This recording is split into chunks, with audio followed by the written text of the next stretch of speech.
우리 오늘은 그 교리강좌 시리즈 우리 2권 8강 8장 중생에 대한 이야기. 이 중생을 그 두 번에 나눠서 하는데요. 저도 두 번에 나눠서 할게요. 중생에 할 얘기가 많고 오늘 또 우리 또 내일 MT 준비도 있고 그래서 이렇게 오늘 길게 할 수 없으니까 두 번에 나눠서 하도록 하겠습니다. 자, 우리가 지난 시간에 그 했던 게 그 효력 있는 부르심, 그죠? 자, 우리 지난 시간에 배웠던 거 한번 생각해 봅시다. 구원의 서정이라는 게 있어요. 우리가 그 교리를 공부하다 보면 구원의 서정이라는 게 있는데 그 구원 순서가 있다는 거죠. 다시 말씀드리지만 조직신학에서 교리에서 배우는 구원의 서정은 시간적 순서라기보다는 논리적 순서다라고 하는 거예요. 그래서 원래 이제 제일 먼저는 그 에베소서 1장 3절에 있는 것처럼 하나님께서 하늘에 신령한 복을 주시기로 약정하셨는데, 그래서 1장 4절에 창세전에, 그죠? 그러니까 언제 일어난 거야? 창세전에 그리스도 안에서 우리를 선택하사, 택하사 이렇게 표현해요. 제일 먼저는 그래서 미리 아신, 로마서 8장에 있었죠? 미리 아신 자를 미리 정하시고, 미리 정하신 자를 부르시고, 부르신 자를 의롭다 하시고, 그걸 같이 하는 거예요. 그래서 하나님은 창세 전부터 이미 우리를 아셨다. 우리가 태어나고 지금 2017년도, 2018년도를 살고 있는데 이때가 아니라 이미 만세 전에, 이 모든 걸 창조하시기도 전에 하나님은 우리를 알고 계셨다. 그리고 그 아는 자를 미리 정하신, 하나님이 미리 정하셨다. 그래서 창세전에 정했다라고 할 때 왜 하나님이 창세전에라고 말을 했죠? 예를 들어서 승현이를 10살 때 택했다 그러면 보통 우리는 뭐라 생각해요? 내가 뭔가 10살 때까지 뭔가 잘한 게 있겠거니, 그죠? 근데 만약에 승현이를 엄마 뱃속에 있을 때 택했다 그럼 뭐라고 하죠? 엄마가 잘했겠구나, 엄마 믿음이 좋아서 내가 선택받았나, 이렇게 생각할 거예요. 그런데 성경은 우리 인간과 전혀 상관없이 이미 창세전이에요. 그 얘기는 뭐냐면 우리 인간과는 전혀 상관없다는 거예요. 하나님의 전적인 은혜로, 하나님의 전적인 주권으로 우리를 미리 아셨고 미리 정하셨다는 거예요. 그리고 미리 정하신 자를 어떻게 했다는 겁니까? 부르셨다. 그죠? 콜링 하셨다는 건데, 이 부르심에는 두 가지 부르심이 있더라는 것입니다. 두 가지 부르심이 있어요. 첫 번째는 무슨 부르심? 외적 부르심. 두 번째는 무슨 부르심? 그죠? 효과적인 부르심이고, 뭐 다른 말로 내적 부르심이에요. 자, 하나님이 우리를 미리 정하셔서 우리를 부르셨어. 첫 번째는 외적 부르심을 부르십니다. 즉 외적 부르심은 뭐냐면 복음을 듣는 거다라고 했어요. 우리 기억나는지 모르겠네. 우리 데살로니가 후서 가봅시다. 성경 다 있죠? 자, 우리 데살로니가 후서 우리 2장 봅시다. 데살로니가 후서 2장. 데살로니가 후서 2장.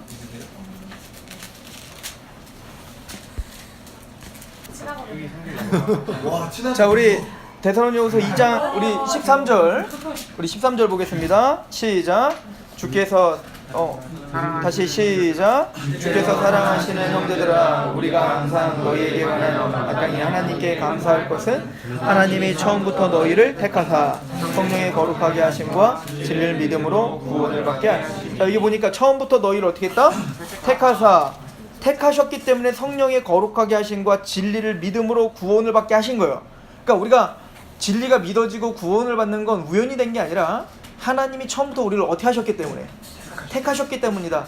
그래서 그 택하시고 우리를 구원받게 하시기 위하여 하나님이 우리를 부르시는데 무엇으로 부르시죠? 우리 14절 시작. 이를 위하여 우리의 복음으로 너희를 부르사 우리 주 예수 그리스도의 영광을 얻게 하려 하심이니라.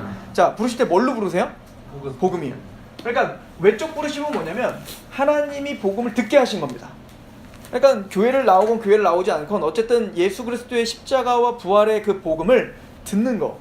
그래서 계속 말씀드렸지만 에베소서 1장 13절에 보면 너희를 그 안에서 구원의 복음을 듣고 또한 그 안에서 믿어 성령의 인치심을 받았으니 이는 너희 기업의 보증이 되사, 이렇게 표현하거든요. 우리가 그 구원의 복음을 듣고 해요. 근데 듣는 것도 우연히 듣는 게 아니라 뭐 안에서? 그 안에서, 그리스도 안에서 듣는다, 이렇게 표현하고 있단 말입니다. 그러니까 우리가 복음을 듣는 것도 우연히 듣는 게 아니라 하나님의 작정과 선택과 그리스도 안에서 우리가 복음을 듣고 또한 믿어요. 믿는데 내가 믿는 게 아니라 누구 안에서? 그 안에서 믿는 거야. 그러니까 믿음도 하나님이 주시는 거죠. 그러니까 외적 부르심은 뭐냐면 하나님의 복음이 들려지고 하나님의 말씀을 우리가 듣고 교회를 나오고, 그죠? 복음을 듣고 있다는 거. 이 시대에 우리가 태어났다는 거. 이 모든 것들이 다 하나님의 선택하셔서 첫 번째 외적 부르심이다. 그런데 우리가 잘 알듯 외적 부르심이 있다고 하여 다 구원받나? 복음을 듣는다고 해서 다 구원받나? 복음을 들어도 복음이 믿어지질 않는다는 거야. 복음이 적용이 안 돼. 그죠? 그래서 외적 부르심은 구원을 받는 얘기가 아니야. 첫 번째 외적 부르심을 받지만, 많은 사람이 외적 부르심을 받지만 그 복음이 내적으로 우리 안에서 효과를 보는 사람이 있어요. 그죠? 그래서 이거를 내적 부르심이라고 하고 효과적인 부르심이라고 하는 거예요. 그 로이드 목사님은 여기 번역을, 이제 이거 아마 번역을 이렇게 한 거겠죠? 유효한 부르심, 이렇게 표현한 겁니다. 그러니까 하나님의 복음이 우리 안에 효과를 봤다, 이 얘기야. 이 복음이 우리 안에 믿어졌다, 이 얘기가 바로 효과적인 부르심인 거예요. 그래서 외적인 부르심이 있는, 그런데 이거를 그 예수님의 비유로 보면 부르심 받은 사람은 많되 그 중에 뭐요? 택하심 받은 사람은 적다, 이렇게 표현하고 있었죠. 그냥 부르심, 복음을 들은 사람들은 많어. 교회 안에 사람들이 그득그득해. 근데 그 사람들이 다 구원받은 게 아니라는 얘기인 거예요. 똑같이 복음을 들었지만 그 가운데 택하심 받은 사람들은 적다, 이거예요. 그러니까 내적인 부르심을 여기서 무슨 뭐한 사람들? 택함 받은 사람이라고 이야기한다고. 왜 택함 받은 사람이 내적 부르심을 받은 걸까요? 왜 그럴까? 우리가 예를 들어서 한영이가 만세전에 하나님이 한영이를 어떻게 선택했는지 우리는 어떻게 알까? 한영이가 선택받았는지 우리 모르잖아. 여기 선택받았다고 써있지도 않잖아. 그런데 우리는 저는 한영이가 선택받았다고 확신해. 에베소서 1장 4절의 말씀처럼 창세전에 그리스도 안에서 한영이를 택하사, 이걸 난 믿는다고? 그럼 나는 어떻게 그렇게 믿을 수 있지? 우리 데살로니가 전서 1장, 우리 지난주에 했던 거예요. 데살로니가 전서 1장 4절. 자, 같이 한번 읽어봅시다. 1장 4절 데살로니가 전서요. 시작. 하나님의 사랑하심을 받은 형제들아, 너희의 택하심을 아노라. 너희가 하나님께 선택받은 걸 난 안다. 미리 아셨고 미리 정하셨다. 선택받은 걸 난 알아. 그럼 어떻게 알죠? 우리 5절 시작. 이는 우리 복음이 너에게 말로만 이른 것이 아니라 또한 능력과 성령과 큰, 복음이 말로만 이른 게 아니야. 복음을 그냥 말로만 듣고 끝난 게 아니라, 택하심 받은 사람의 특징은 복음을 듣고 그 복음을 들었을 때 누가 임하세요? 능력과 성령과, 그래서 우리 안에 뭐가 생겨? 큰 확신이 생겨. 그러니까 그 복음이 그냥 말로만 듣는 게 아니라 그 복음이 내 안에 역사했다고.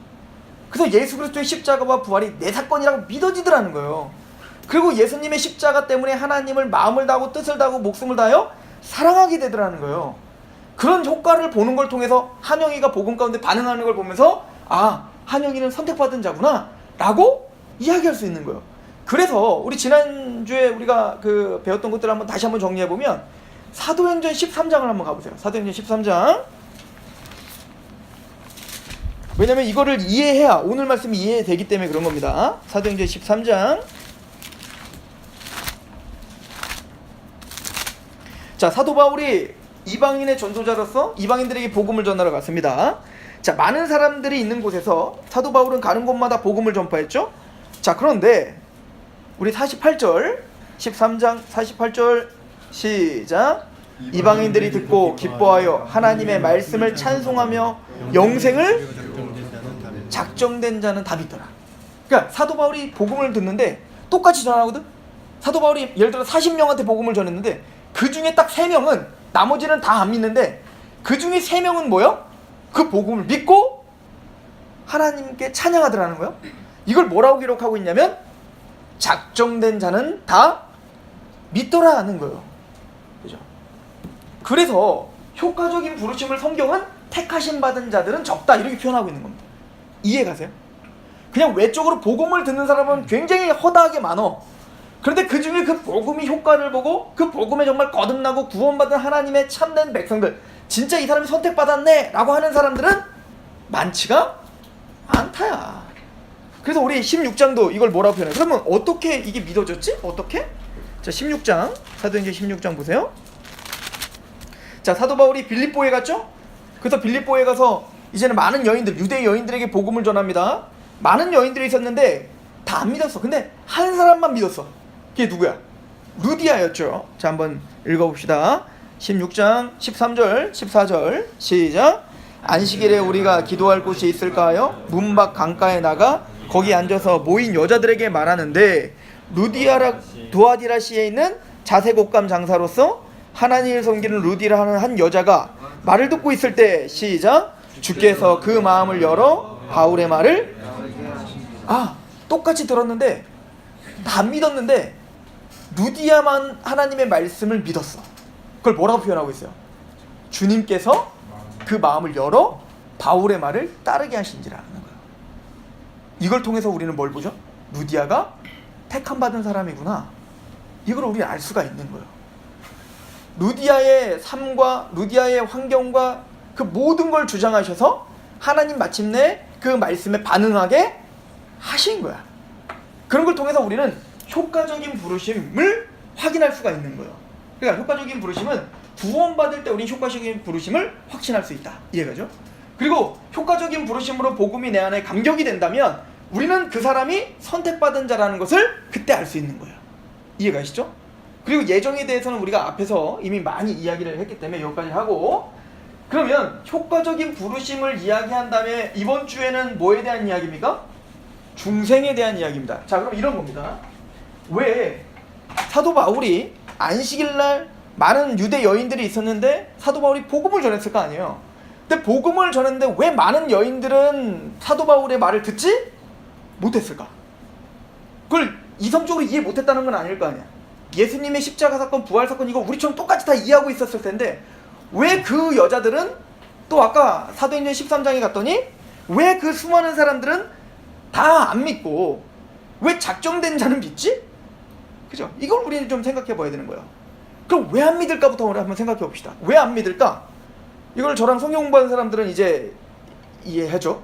우리 로마서 1장 한번 보세요. 로마서 1장 18절.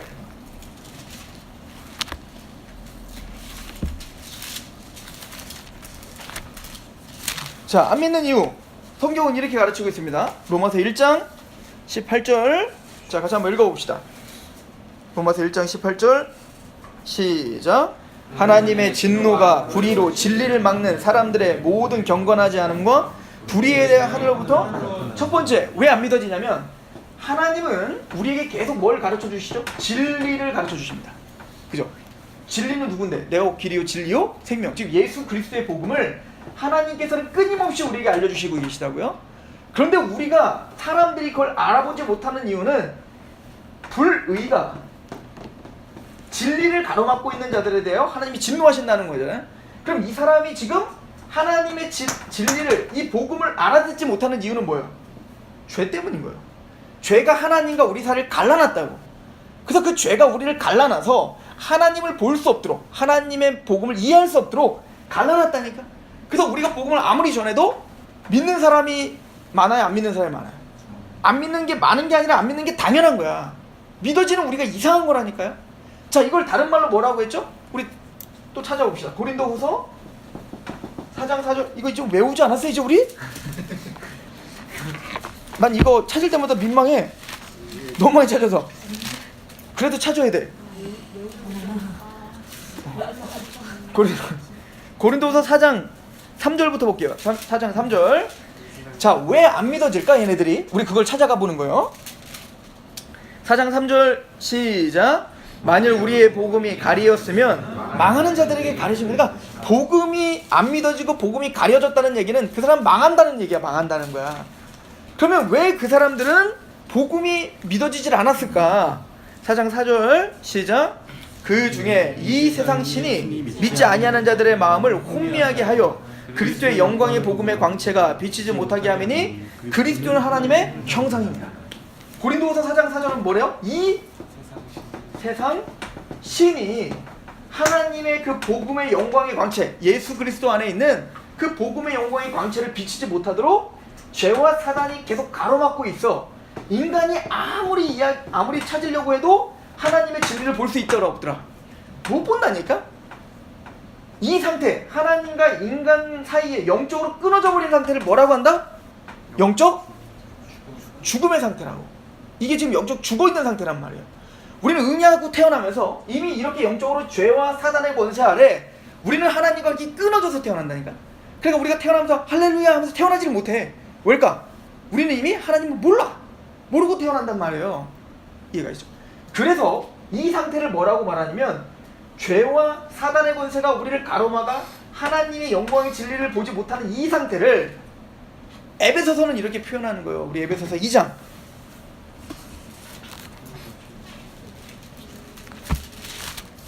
자, 이것만 이해하면 이제 우리 왜 이걸 오늘 배워야 되는 주제를 알 수 있는 거예요. 에베소서 2장 1절.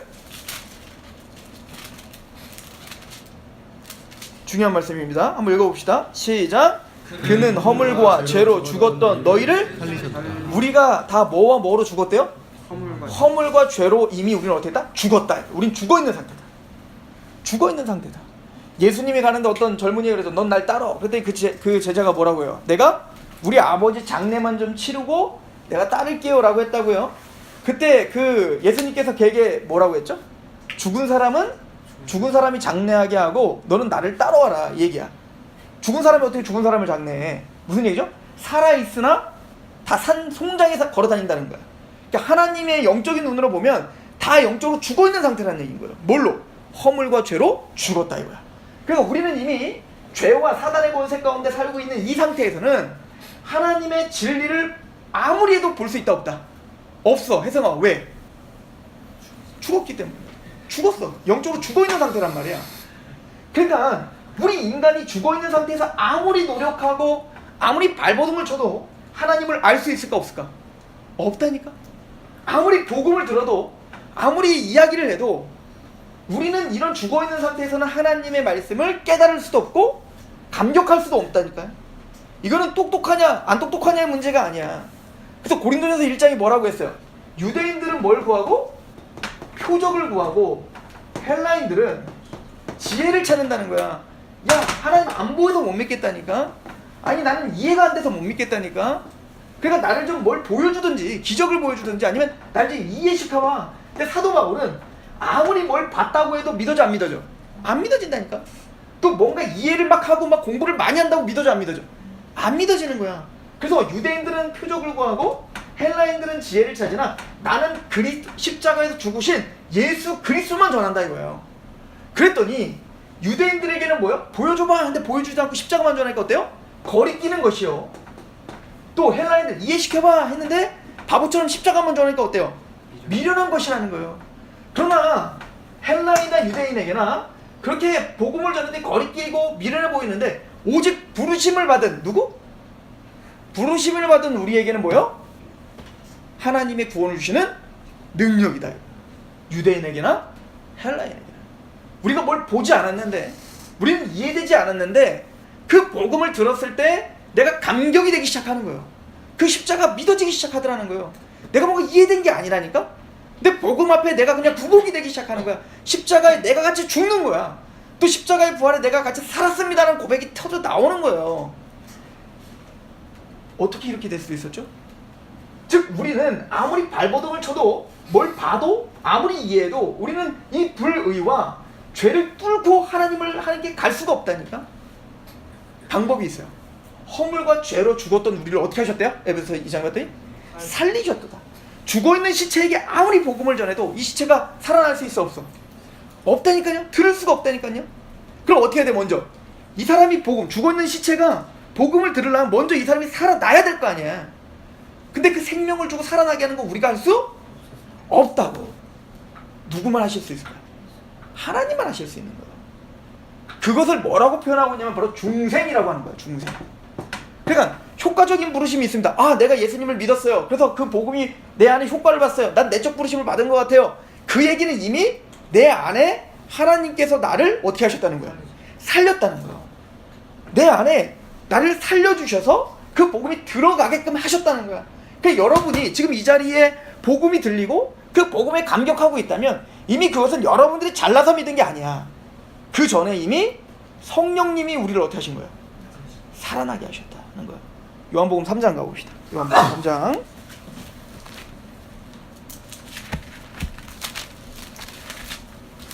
그러니 이 중생을 다른 말로 하면 거듭남이라고 하잖아, 그죠? 거듭남, 중생은 중생 해도 되고 말아도 되고 있는 게 아니라 반드시 중생해야 되는 거야. 난 아직 중생한 것 같지 않은데요. 이건 구원 못 받았다는 얘기인 거야. 이해가세요? 자, 요한복음 3장 우리 1절부터 한번 봅시다. 저랑 성경 공부할 때 니고데모 얘기 좀 많이 했죠? 자, 1절부터 같이 읽어봅시다. 시작. 그런데 바리새인 중에 니고데모라고 하는 한 사람이 있으니 유대인의 지도자라. 그가 밤에 예수께 와서 이르되 라삐여, 우리가 당신은 하나님께로부터 오신 선생인 줄 아나이다. 하나님이 함께 하시지 아니하시면 당신이 행하시는 이 표적을 아무도 볼 수 없습니다. 자, 봐봐. 지금 요한복음 오늘은 이것만 할게. 니고데모 얘기만 좀 하고 끝나는 게 좋을 것 같아. 왜냐면 시간이 너무 많이 가. 이것만 해도 많이 갈 거야. 내가 이런 식으로 말할 시간이 없지. 빨리 해야지. 자, 봐봐. 요한복음 다른 복음서에 비해 굉장히 신학적인 책이야. 굉장히 좀 어렵기도 한 책이기도 해요. 근데 알면 굉장히 우리에게 은혜가 되는 책이에요. 요한복음 1장 1절에 뭐라고 써 있어요? 태초에 뭐가 계시다? 말씀이 계시니라. 이 말씀은 하나님과 함께 계셨는데 이 말씀이 곧 누구시더라? 하나님이시더라. 그냥 태초부터 계시던 로고스, 즉 그 말씀은 하나님이시다. 예수님이 하나님이라고 선포하고 있는 거예요. 또 그 예수님은 뭐예요? 그 말씀으로 말미암아 천지 창조를 하셨다는 거야. 우리 요한복음 1장을 한번 가보세요. 1장 3절. 만물이 그로 말미암아 지은 바 되었으니 지은 것이 하나도 그가 없이 된 것이 없다. 예수님은 창조주입니다. 이해가시죠? 예수님은 천지를 창조하셨습니다. 그래서 그분이 1장 14절에 보니까 뭐라고 말합니까? 시작. 말씀이 육신이 되어 우리 가운데 거하심에 우리가 그의 영광을 보니 아버지의 독생자의 영광이요 은혜와 진리가 충만하더라. 말씀이 육신이 되어 우리 가운데 거하심에, 이 거하심에가 뭐라고? 그죠? 거하시다가 직역하면 뭐라고요? 장막을 치시다,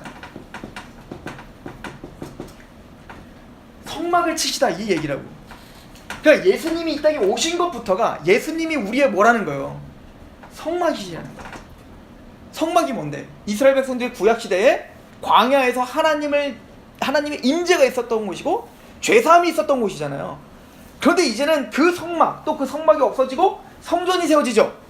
아니? 솔로몬 성전 세워지잖아.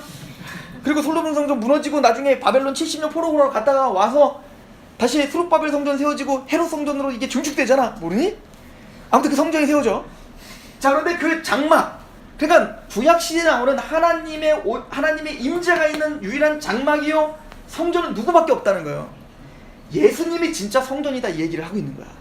오직 하나님과 교제를 하고 오직 하나님을 만나 속죄함을 경험할 수 있는 성막, 오직 속죄함을 경험할 수 있는 성전은 누구라는 거야?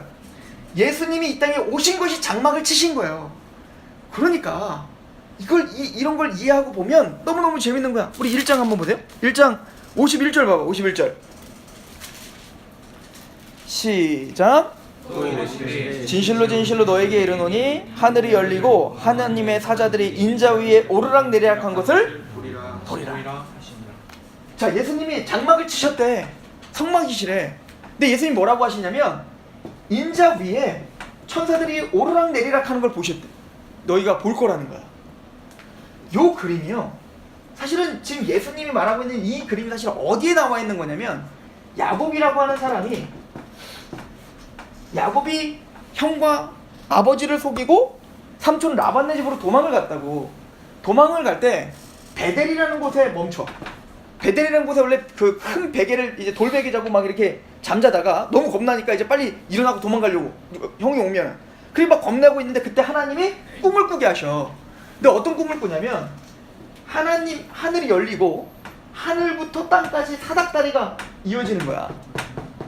사닥다리 이어지더니 여기서 하나님이 음성으로 다 말씀을 하시는데 내가 너를 복주겠다 이야기야.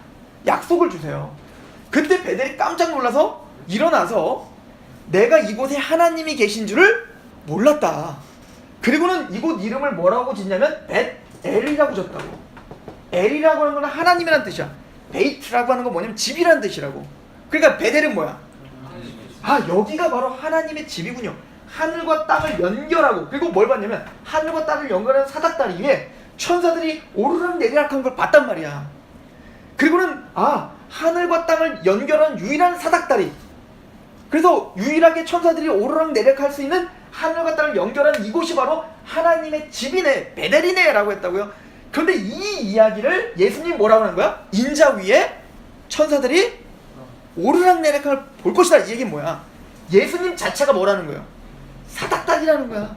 하늘과 땅을 연결한 유일한 사닥다리는, 야곱이 본 사닥다리는 누구라는 거야?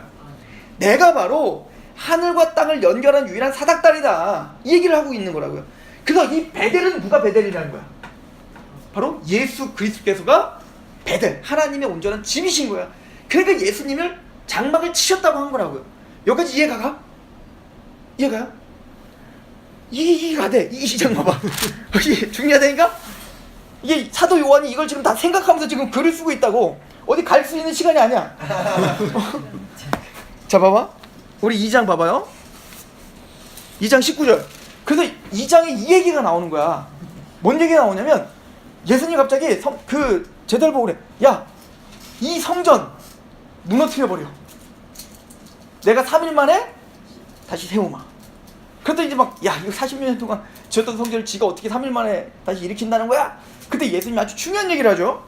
다시 한번 읽어봅시다. 우리 19절부터 22절까지 시작.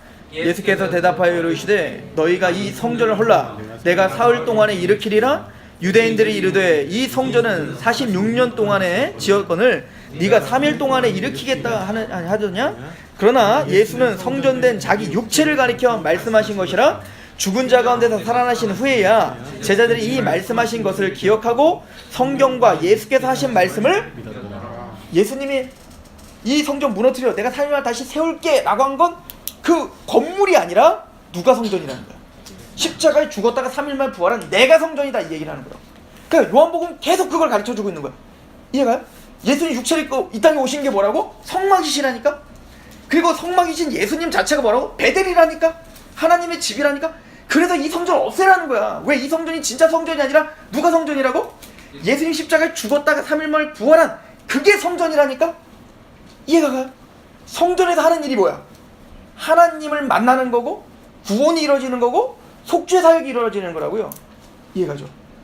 이것을 믿게 하기 위해서 예수님은 여러 표적들을 일으켰다고, 기적들을 일으켰다고, 병든 자도 고쳤고, 오병이어 기적도 고쳤고, 막 그렇게 표적들을 보여주니까 사람들은 그 성전 되시는 예수님의 그 복음을 보진 못하고 예수님이 행하셨던 표적들만 질질 따라다니는 거야. 예수님 따라다니면 재밌거든. 병든다가 병이 낫고, 그리고 이 땅에서 번영이 일어날 것 같고, 또 예수님을 따라다니면 뭔가 먹을 것이 생겨. 오병이어 기적 뭐 이런 거.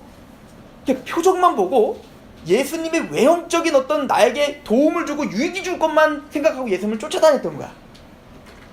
그들은 그것도 믿음이라고 말을 했어. 그래서 2장을 보세요. 23절 한번 읽어봅시다. 2장 23절 시작. 6월절에 예수께서 예루살렘에 계시니 많은 사람이 그의 행하시는 표적을 보고 그의 이름을 믿었지만 예수는 그의 몸을 그에게 의탁하지 아니하셨다. 왜일까? 그들은 참된 믿음이 아니었기 때문에. 그리고 오늘 요한복음 3장 니고데모 이야기로 넘어가는 거야.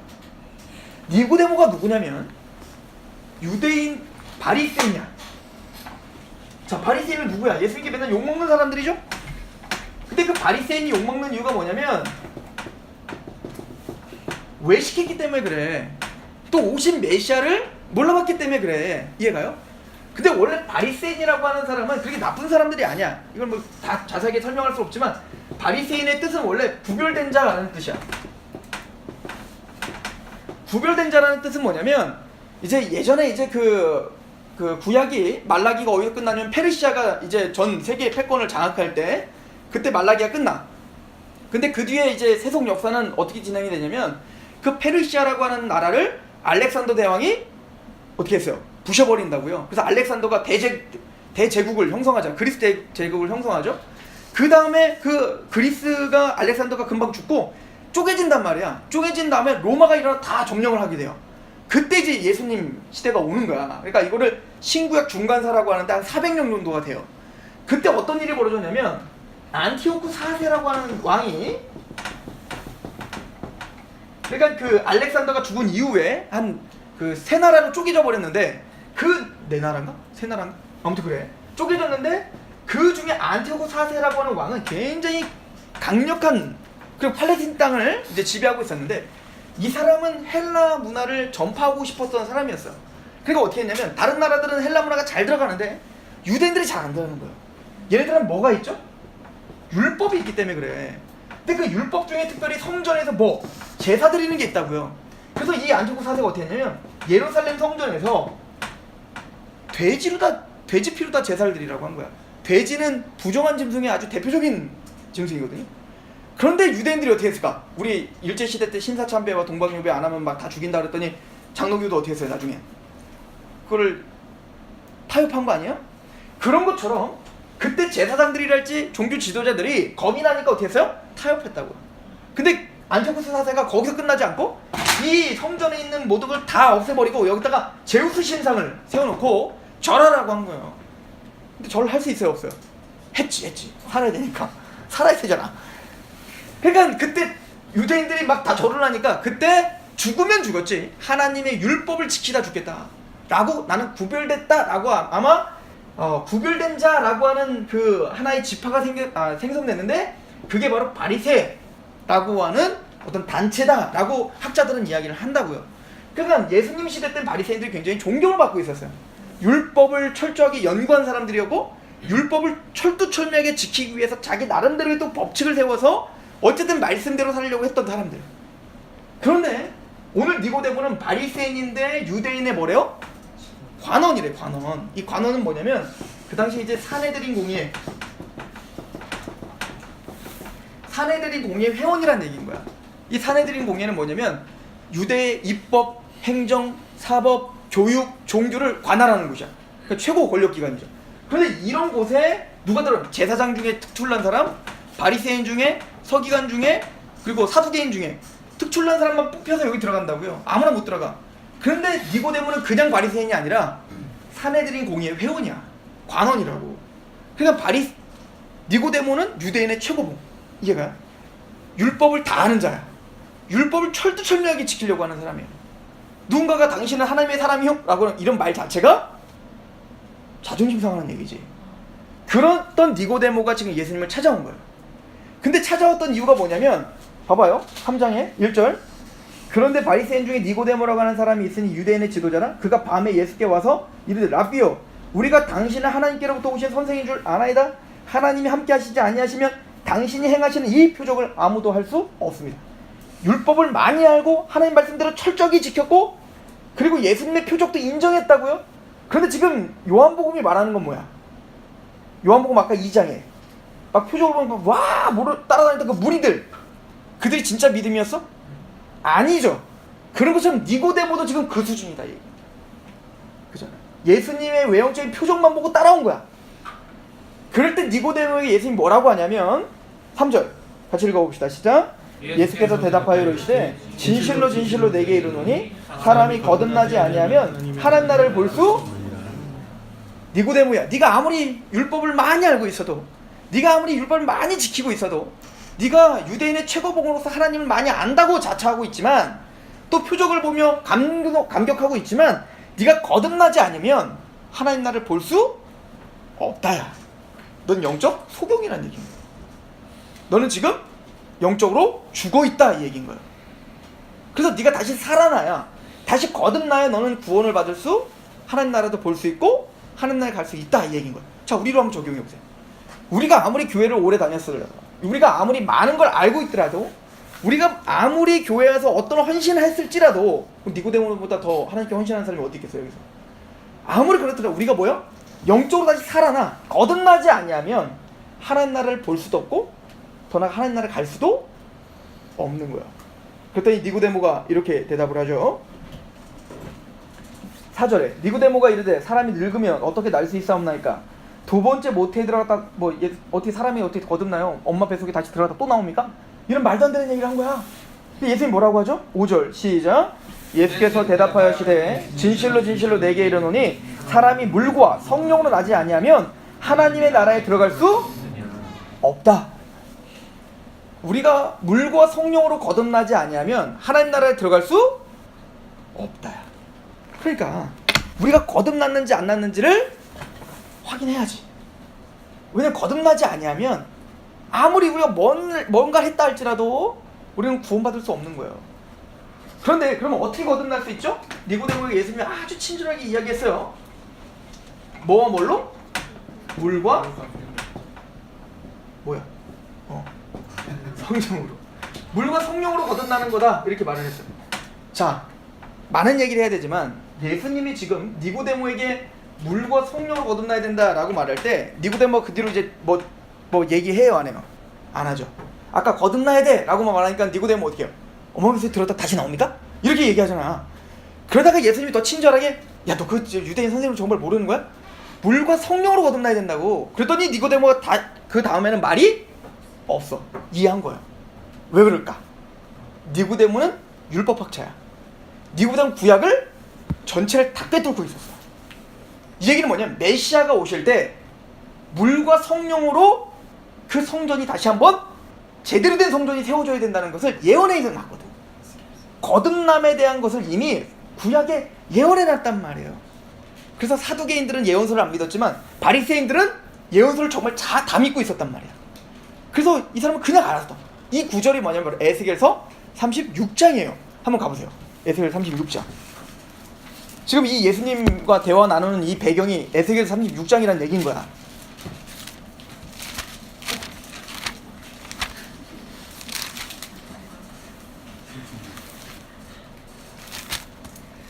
자, 36장 25절에 보면, 자 보세요. 지금 상황이 어떤 상황이냐면 하나님께서 이 성전, 그 이사야서나 예레미야서에 보면 이 성전 문 좀 닫아달라 이렇게 얘기해요. 그러니까 하나님을 숭배하고 있는 이 성전에서 맨날 그 양이나 염소나 그 소 같은 걸 잡잖아요. 피를 막 흘리잖아. 근데 그거를 청소를 안 하면 어떻게 될까? 만 1년 동안 청소 안 했다고 생각해봐. 난리 나겠죠, 그죠? 거기 들어갈 수도 없을 거야. 이 시체 썩은 냄새가 장난 아닐 거라고. 그거를 지금 형상화하는 거예요. 하나님이 그렇게 더러워진 그런 성전에 하나님의 영광이 들어갈 수 있어 없어? 없다고. 그런데 지금 너희의 성전이 꼭 그렇게 더럽다 이 얘기를 사실 에스겔 전체가 하는 얘기예요. 그런데 하나님이 이 성전을 회복할 때가 올 거라는 거야. 회복할 때가 올 텐데 그때는 어떤 일이 벌어질 거냐면, 자 25절 27절까지 시작.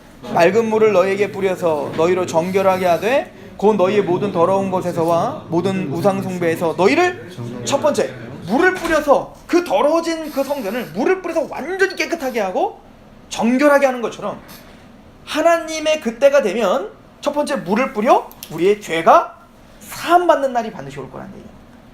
그러면 그때 두 번째 어떤 일이 벌어질 거예요? 26절 시작. 또 새 영을 너희 속에 두고 새 마음을 너희에게 주되 너희 육신에서 굳은 마음을 제거하고 부드러운 마음을. 자, 이 순서 잘 기억하세요.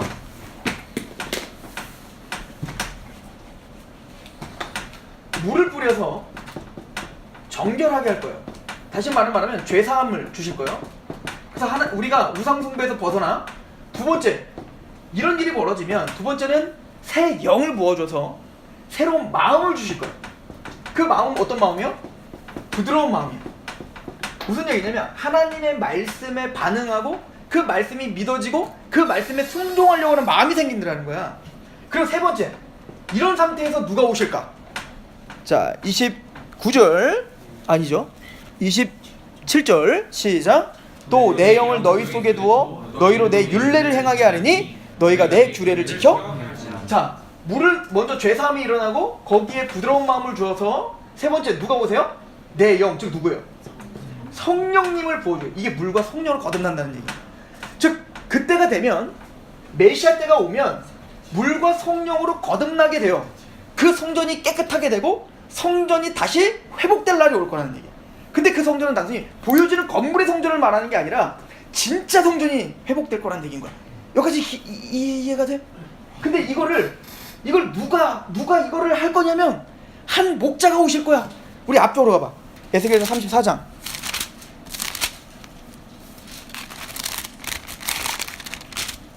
자, 에스겔 34장 보세요.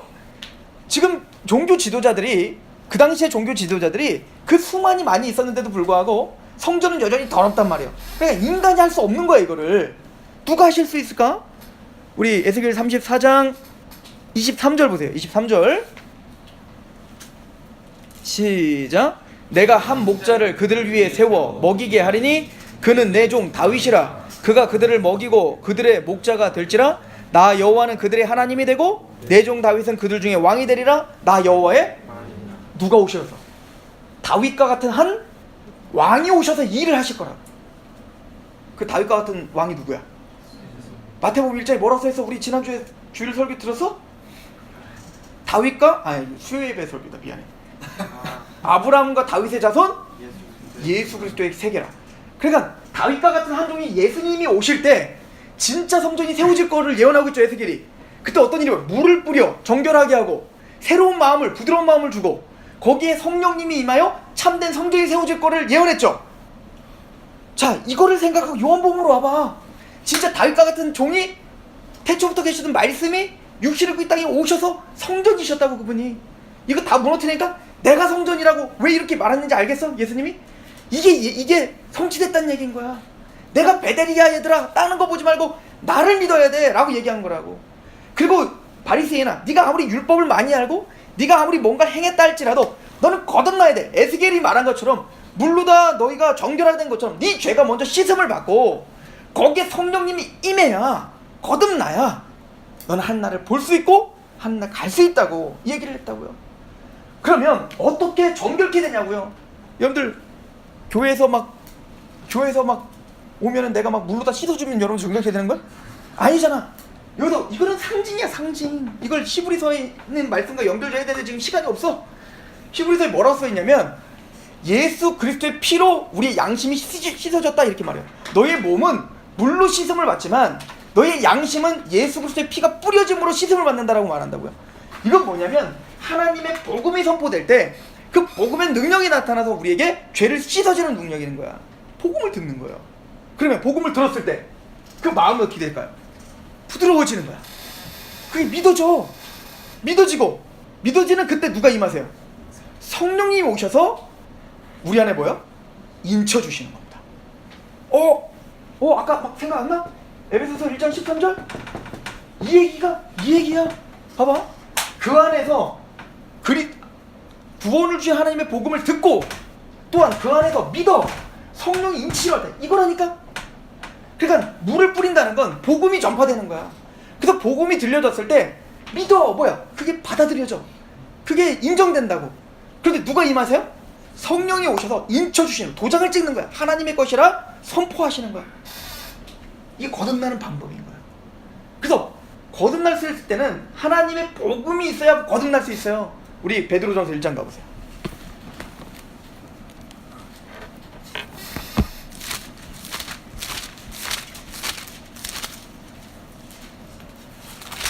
자, 베드로전서 1장 23절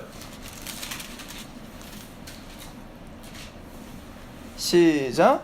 너희가 거듭난 것은 썩어질 씨로 된 것이 아니요 썩지 아니할 씨로 된 것이니 살아있고 항상 있는 하나님의 말씀을 들었다. 그러니까 여러분들이 거듭나려면 뭐가 있어야 된대요? 여러분들이 거듭난 것은 썩어질 씨로 된 게 아니라 썩지 아니할 씨로 돼 있으니 하나님의 말씀. 그럼 그 말씀이 뭐야? 창세부터 계시록까지 다 알아야 거듭난다는 얘기인 거야? 아니야. 그 밑에 봐봐요. 말씀이 먼저 서 있어. 25절 시작. 오직 주의 말씀은 세세토록 있도다 하였으니 너에게 전한 복음이 곧 이 말씀이다. 복음이라고. 복음이 우리를 거듭나게 하는 거라고. 십자가 부활의 이야기가 우리에게 선포됐을 때 우리 마음이 열려. 근데 이 마음이 열린 게 우리가 열리는 게 아니야. 사실은 그 안에서 믿어지는 거야. 주께서 그 마음을 열어 바울의 마음을 청종케 하신지라. 믿으십니까? 그렇게 우리 마음이 열려 믿어. 그때 누가 임하세요? 성령이 임하여 그 말씀이 인쳐주신다고. 내 것으로 만들어주신다고요. 그럴 때 우리는 고백하는 거야. 내 죄가 보이고 회개가 일어나고 거기서 예수 그리스도를 믿음으로 의롭다함을 받고 이런 역사가 일어나는 거야. 그러니까 효과적인 부르심이란 바로 이렇게 성령님이 작용하셔서 그 복음을 믿게 하시는 은혜가 있어 효과적인 부르심이 있는 거예요. 중생이 있어야 효과적인 부르심이 성립되는 거다. 이 얘기를 하는 거예요. 자, 그럼 자, 한번 생각해봐. 니고데모에게 예수님이 물과 성령으로 거듭나야 된다라고 말했으면 니고데모에게 구원 얻을 말씀적 복음을 전했을까 안 전했을까? 예수님이 전했지. 여러분들이 너무너무 잘 아는 복음이 요한복음 3장 16절 아니야? 그 3장 16절이 누가 누구에게 전한지도 몰라. 그리고 외우기만 해. 예수님이 거듭남에 대한 이야기를 하면서 니고데모에게 전파한 복음이 바로 요한복음 3장 16절. 하나님이 세상을 이처럼 사랑하다 독생자를 주셨으니 저를 믿는 자를 멸망치 않고 영생을 얻게 하려 하심이라. 그걸로 니고데모를 거듭나게 하신 거야. 이해가요? 여러분들 4장에 무슨 얘기 나오는지 아세요? 니고데모 거듭남 얘기한 다음에 4장에 무슨 얘기하는지 아세요? 예수님께서 사마리아 여인을 만나. 그 사마리아 여인은 니고데모랑 완전 반대 사람이죠. 니고데모는 유대인의 최고봉. 사마리아 여인은 혼혈족이거든요. 그러니까 왜 사마리아인들 굉장히 무시했잖아. 더러운 사람들의 대명사가 사마리아 여인. 게다가 더러운 사마리아 여인인데 그 여인은 남편이 5이나 있어. 그러니까 그 여인은 뭐야? 문란해. 그 얘기는 뭐죠? 하나님의 백성에서는 완전히 제거되는 사람인 거야. 이 사람은. 니고데모는 거룩하고요. 그런데 이 거듭남을 얘기한 다음에 예수님 바로 그 사마리아 여인을 만났을 때 딱 이런 거잖아. 우물가에서 예수님이 이제 그 야고 우물가에서 이제 물을 마시려는데 사마리아 여인이 딱 있는 거야. 그래서 예수님 나 목말랐는데 나 물 좀. 그랬더니 그 여인이 뭐라고요? 아니 유대인이 왜 사마리아 여인한테 말을 걸어요? 막 이렇게 된 거야. 그랬더니 내가 누군 줄 알았으면 너 물 줬을걸? 너 남편 누구야? 그때 나 남편이 남편 그래 너 남편 없는 게 맞지? 지금 남편 진짜 남편이 아니까. 그래서 너 몇 번 결혼 지금 막 알아맞추니까. 그래서 사마리아 여인이 깜짝 놀라고 혹시 선지자? 선지자십니까? 그럼 생각해봐. 선지자를 딱 만나면 제일 먼저 하고 싶은 게 뭐야? 막 궁금한 거 물어볼 거 아니야? 하여튼 막 진짜 궁금한 거 물어볼 거잖아. 그러니까 이 여인이 진짜 궁금한 거야. 당신네는 유대인들은 예루살렘에서 예배를 드리라고 하던데, 예루살렘 성전에 예배를 드리라고 하던데 우리 사마리아인들은 그리심산이거든요. 거기가 그리심산에서 예배를 드리라고 하덥디다. 그러면 여기가 맞아요? 저기가 맞아요? 이거 물어본 거야. 근데 예수님이 아주 멋진 얘기를 뭐라 예루살렘에서도 말고 이 산에서도 말고 예배할 때가 온다 이거야. 하나님은 신령과 진정으로 예배할 자를 찾는데 그 예배할 때가 온다. 근데 이 사마리아는 딱 얘기해.